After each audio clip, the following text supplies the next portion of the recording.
You're listening to the REI Marketing Nerds Podcast, the leading resource for real estate investors who want to dominate their market online. Dan Barrett is the founder of AdWords Nerds, a high-tech digital agency focusing exclusively on helping real estate investors like you get more leads and deals online, outsmart your competition, and live a freer, more awesome life. And now, your host, Dan Barrett.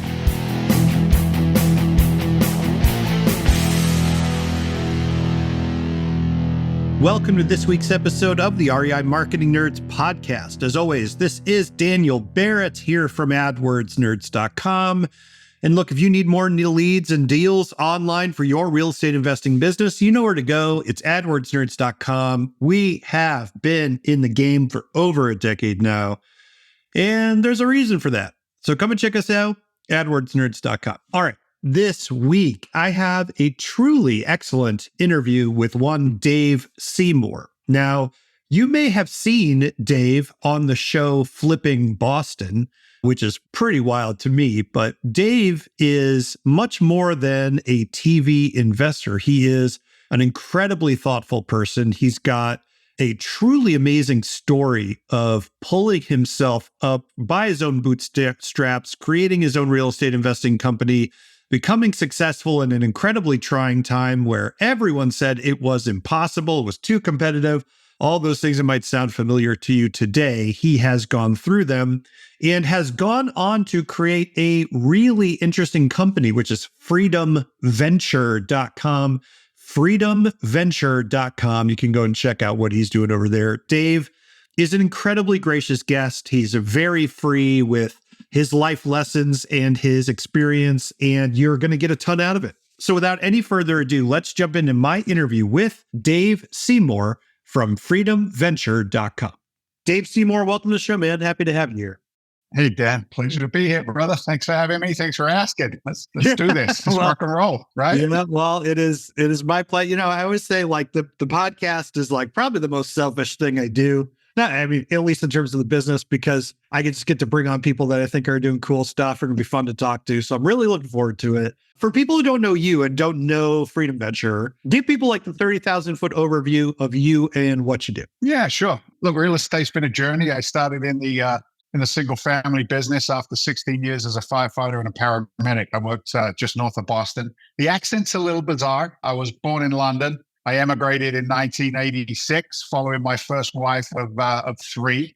If at first you don't succeed, try again. Eventually got it right. Eventually got it right. But the crash of 2005, 6, 7, 8 drove me into real estate.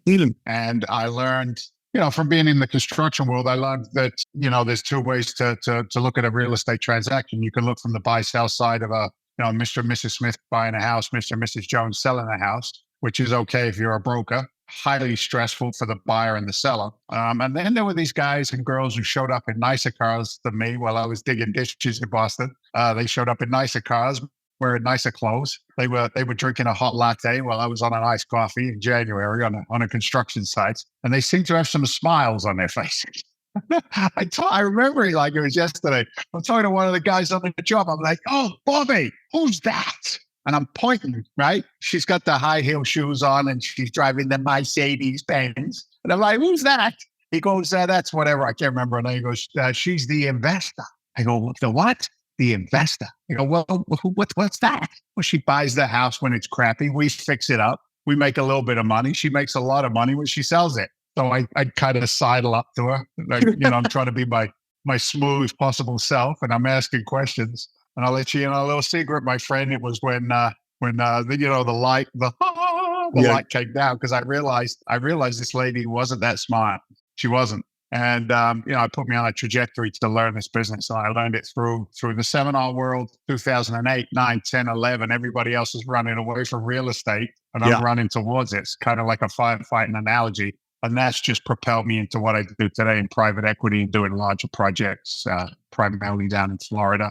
Ground up development work. So I've touched it all. I've touched lending, singles, multis. I've been a private lender, a hard money lender, and today I'm a real estate developer / repositioner of apartment complexes, primarily, like I said, in the Florida market. So That's the succinct version. How'd I do? Not bad. That wasn't bad. It was only like 5 minutes. No, that was very succinct. Compared to most other people on the show, is very succinct. And there's a lot in there. So obviously, we are going to get to the real estate development piece, the part that you're doing today, kind of, the current business that you're doing over at freedomventure.com.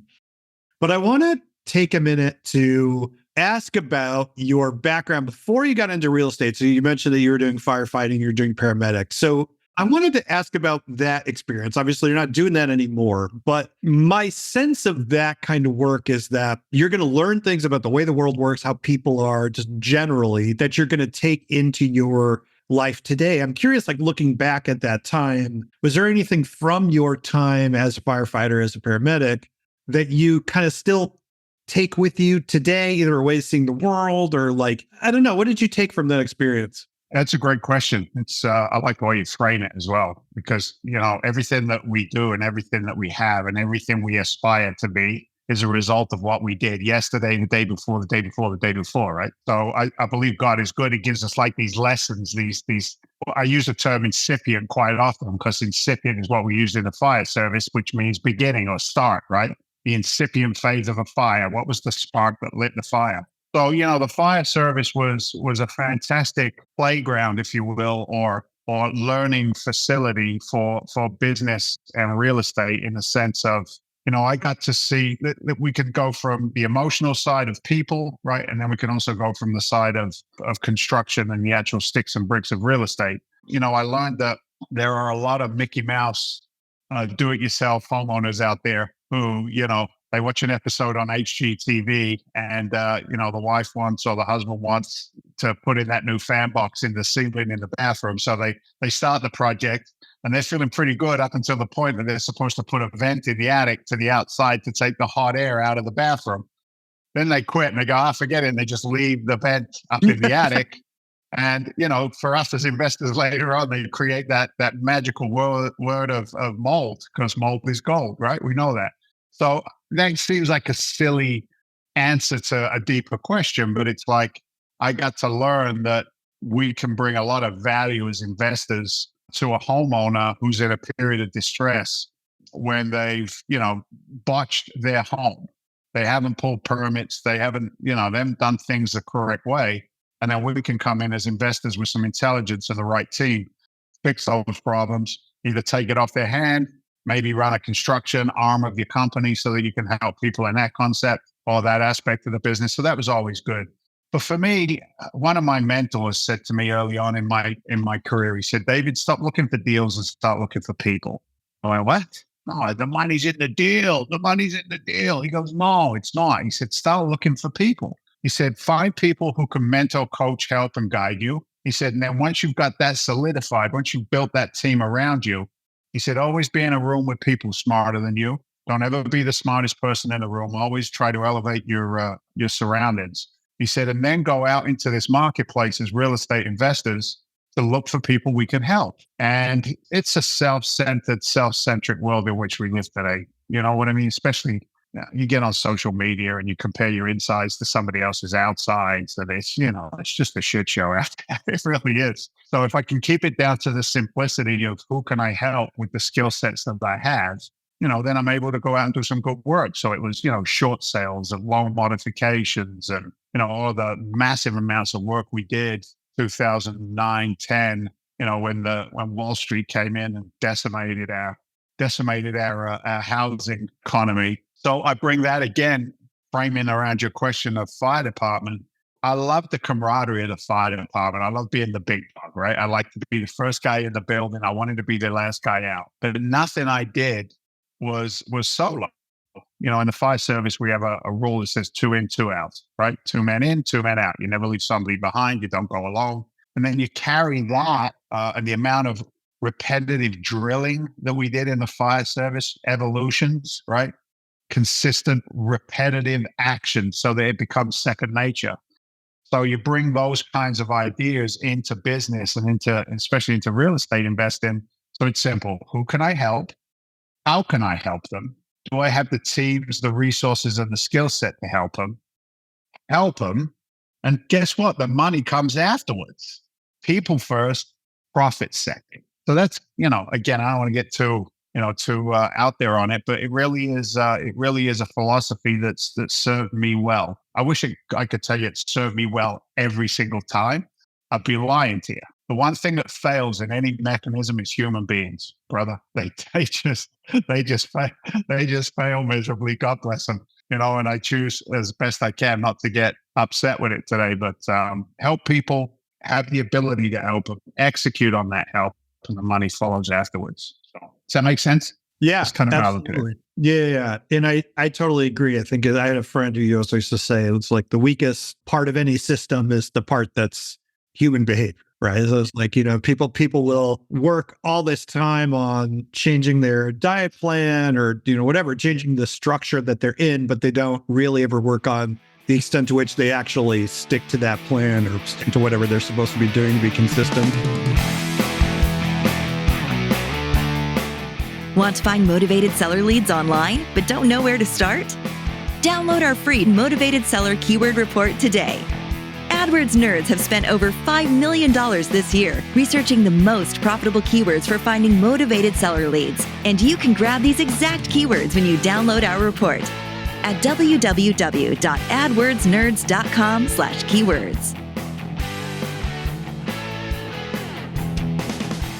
I wanted to ask about, so when you decided to get into real estate, you mentioned it was basically during the crash, right? So you mentioned a lot of people run away from real estate, you were getting into it. What was that experience like? Because that, I've had a lot of investors on the show, mostly investors that are successful I won't say, but a lot of investors that are very successful today went through that period, right? They've been doing it for a while, right? And a lot of people will talk about, I was doing X deal structure before. And when the crash happened, that wasn't possible. And I had to switch to Y and Z and A, B, and C, right? For you were kind of getting into that part of the industry during this huge period of upheaval where everything was kind of changing. So what was that experience like for you? Was it, you were pivoting a lot, trying to find the thing that was going to work for you? Did it just kind of seem normal to you? Because that's where you're coming up in. So that's just how the way the world is. What was that experience? Yeah, that's a great question too. So there's a term that I use in life called I was beaten into reasonableness. Right? Beaten into submission and beaten into reasonableness. You see, like I said, I think we said it before, I came from a different country. I came from a really blue collar background in England, right? My dad was a heat and air conditioning guy. My mom worked in a bank as a teller/secretary. So for me, when I came to the States, I brought with me a culture around there's only one way to make money, and that was to trade my time, right?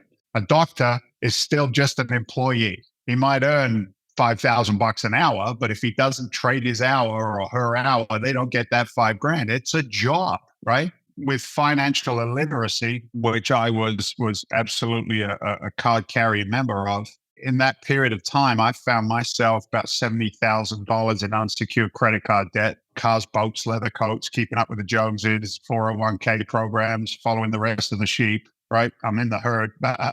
And I didn't pick my head up at any point. I figured this is America, it's what everybody does. And I'll never forget this. I called my dad and I'm like, Dad, I got, you ain't going to believe it over here. He's like, what's that, boy? I said, in America, you can spend more money than you earn. He goes, what?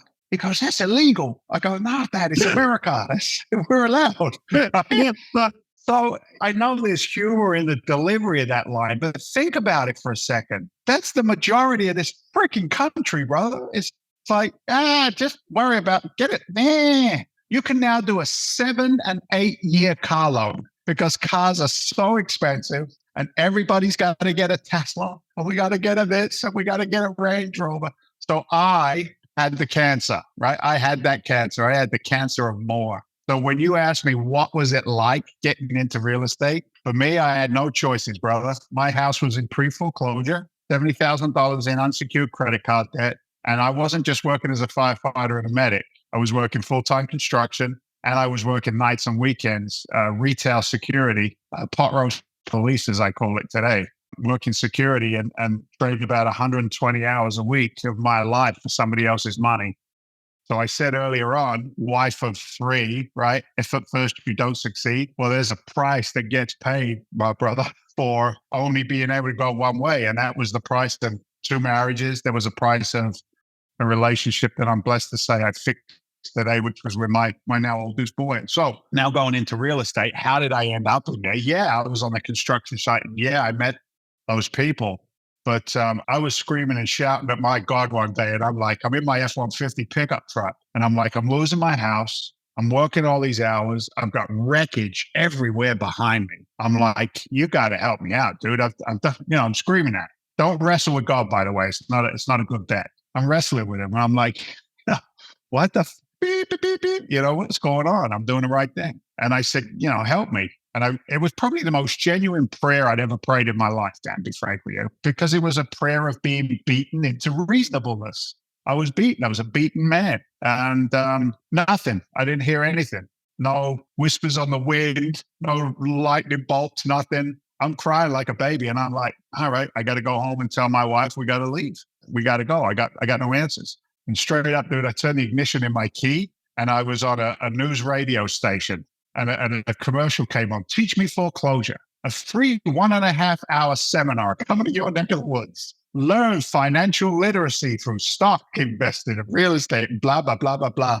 I crumbled, brother. I freaking crumbled. I went to that seminar and that was the journey. So when I came into real estate during that period of time, when I make a decision, get out of the way. It's my DNA. It's kind of like that, again, that firefighter mentality that like failure is not an option. I believe I got God on my side. So it's go, baby, go, right? That's just how I feel. It's who I am. And I went to any and all conditions and lengths to be successful in this business. And it was chaos. I mean, without exaggeration, somebody would say to me back in those days, I'm doing it part-time while I'm not working in a firehouse, et cetera. And they'd say, so what do you do? I'd say, I was taught I'm a real estate investor. We have real estate solutions to real estate problems. We're a solutions provider company. We can help you, blah, blah, blah, blah, blah. Everybody's got the chat. Yeah. And people will go, oh, real estate? Oh, I'm sorry. And they'd leave. They walk away from you like you had the COVID before the vid was even around. But something just pushed me, man. I kept going. And it really was also the support of my incredible wife. And she said to me, I don't understand this. She said, but I see you. And she said, and it's a phrase that we keep in our house all these years later. She said, go get him, baby. I'm proud of you. I said, go get him, killer. I'm proud of you. I love you. I support you, whatever it is you want to do. And fast forward 3 years later, I'm sitting in the presidential suite of the Hilton Hotel in the Caribbean on the island of St. Thomas doing a podcast. And I'm saying that exact same line, right? My wife was my first private lender. She put 20 grand on our credit, the last of her credit cards or whatever it was. And as I was delivering that podcast line on a video, my wife walked behind me in a bikini, a floppy hat, and a glass of red wine. Timing was perfect. And I'm like, I guess she approved of the decisions that we made. So it's tenacity. It's tenacity, not giving upness. And again, looking for people to help. And there were a lot of people to help out back in 9, 10, 11. Really was a lot of people to help. And there was a lot of money that was made. A lot of transference of wealth was massive during that period of time. I personally believe we're seeing it again in the next 3 to 5 years. So, it's just getting ready for the next cycle. Hey guys, hope you enjoyed part 1 of this episode. It's just too good to limit to one show. Join us next week to hear the rest.